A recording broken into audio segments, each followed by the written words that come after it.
And Sam Quek is with us. Hi, Sam. Good morning. How are you? Yeah, very good to see you. Thanks. Yeah.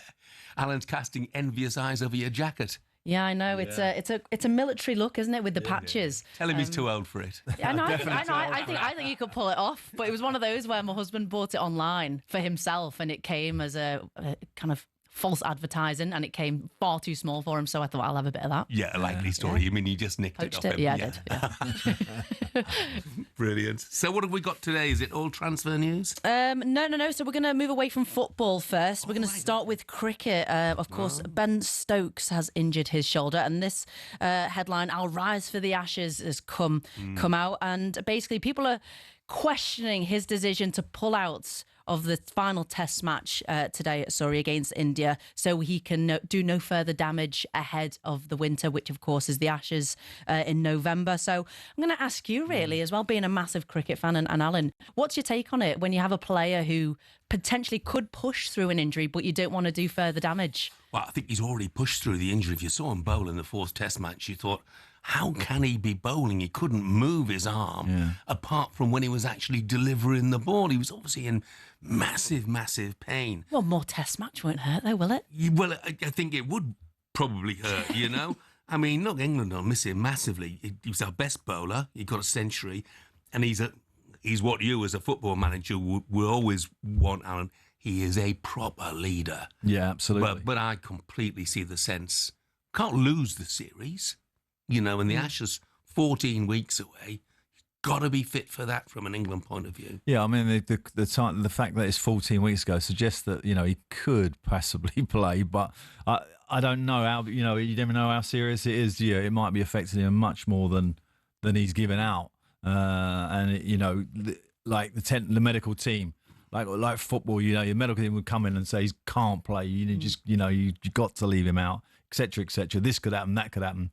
So, you know, you get the warnings. And I think that's key, isn't it? It has to come from, I think, a medical member of staff to say you're not playing. Because as a player, I've been in that situation before where you have an injury. I played a whole tournament on 2 broken ribs, which I found out after the fact, but actually it did me more damage later on into the summer and missed out on a European tournament. So, yeah, I suppose that is the key, isn't it? Having a member of staff to say no. Because in the moment, especially, I can imagine Ben Stokes being it's a good job nobody said no to Lucy Bronze then, isn't it? I was going to say, Lucy Bronze, amazing. Yeah. But I'm sure Ben Stokes, if he'd had the choice, you know, he'd run through a brick wall. So I'm sure he would have played. Yeah, but sometimes, you know, you have to look after people a bit. And I think the medical team said, didn't they, you know, the risk-reward balance, it was a no-brainer. He shouldn't play. So. Yeah, absolutely. Well, hopefully we'll see him anyway at the start of the Ashes over there in November. Okay, next up as well, back to football, not the Premier League as such. So Tom Brady, NFL 7-time Super Bowl winning champion, and NFL legend Tom Brady has called out Wayne Rooney's work ethic. Now, this is a tough one for me, and I can imagine for you guys as well. If there's one thing you don't want to be called out for, it's not working hard enough. And this comes off the back of a new Amazon Prime documentary to be released tomorrow. And there's a clip of Tom Brady going away in the car and saying to his colleague, I quote, "I'm worried about the manager's work ethic," and it comes across as very lackadaisical. He says, Tom Brady, "I treated practice like I did the Super Bowl." And he says, "What's the difference between NFL and football? Nothing." Now, that sounds very... Go on, Alan. Well, firstly, you know, I've worked at NFL clubs. When I say worked, I've gone to sort of visit. And they're kind of, the way they structure their day is so much more fuller than a pro football team. Their coverage of, you know, every individual, every group was, I have to say, probably in advance of football for many years. Premier League's caught up a little bit. I'm not so sure the Football League's caught up quite as much, or has the finances to kind of catch up. Bear in mind that, you know, in an NFL team, you can live on site. You got all the facilities you can imagine. So I think Tom Brady's probably looked at it and thought, this looks a little bit unprofessional compared to what I'm used to. So the comparison between the two might be slightly part of that.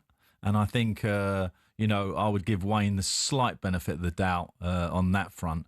But it's still something. This is typical when you get Amazon in your dressing room and they're following you around. These are their headlines that come out. And, that's why managers like to steer away from them. Yeah. And poor Wayne's, have to suffer this. And it's going to be viewed, it'll be on TV. It's not going to go away for a little while. Yeah, mean, lots of dangers in that edit suite, aren't there? Absolutely. Yes, But you have an edit. people are going to. And when managers move on, you're almost in, you're in bigger trouble because you're going to be edited not as quite as nicely as if you were still the manager. Yeah. So but is there really a correlation between training for the NFL and training for the Premier League, or as it was then, Championship League One? The NFL for me, I'm a massive NFL fan, broadcaster and looking ahead as well. Tom Brady is a freak of nature. He doesn't win 7 Super Bowls with, again, one with Tampa Bay, a different team from New England, by accident. And I say freak of nature in a good way. He's obsessed. He trains like every session, every snap, every play is the Super Bowl. And that is what you want out of a player. So when it comes to the comparisons there, I think he does have a point. I think from our point of view as well, playing for the Olympics, we called it the gold standard. You have to do everything to a standard to what you're going to want to do on the pitch at the weekend or in the tournament. So I think he has a point there. Where I have to disagree is saying that the difference between NFL and football, there is none. It's a completely different sport. For NFL, you're playing over a period of 3, sometimes 4 hours.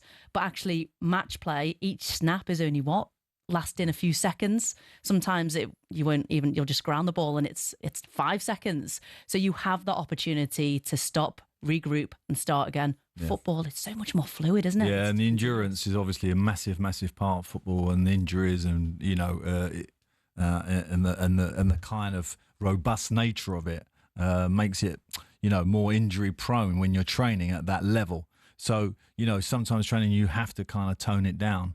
I just think that, when you talk about Tom Brady and you're saying he is a freak of nature and 7 Super Bowls suggests he is, you also got players in professional football who would come and see you as a manager on a regular basis, say, Gaffer, we're not training hard enough. They want to train more. It's in their kind of mindset to want to do more. And you're kind of, look, we had the sports science team, you have to put all the figures in front of them and kind of say to them, look, just calm down, we're all right, But I think that's probably where that comes from. His work ethic is to such a high level that it's making Wayne's perhaps look not as high. No, I feel sorry for Wayne because, I do too. He's a soft target, isn't he? You know, and I don't know what his ambitions are, whether he has any ambitions left in football management. No, I'm pretty sure he has. Well, headlines like that just do him no favours whatsoever. Can you imagine Wayne Rooney going over to America and trying to tell Tom Brady how to train for NFL? It would be complete, they just brush him off. They say, go back to England. Yeah. So, got a feel for Wayne and the beauty of an edit suite, like you said. Yeah, absolutely. And if somebody came out publicly and criticised any of our work ethic, well, actually, maybe not you, Pards, but then we would be upset, wouldn't we? That is for sure. Sam, thank you very much indeed. And that was a look at today's back pages with Tesco Mobile for Business. talkSPORT Breakfast, waking you up Monday to Friday morning from 6 a.m. on AM, on DAB, via the talkSPORT app and on your smart speaker. talkSPORT.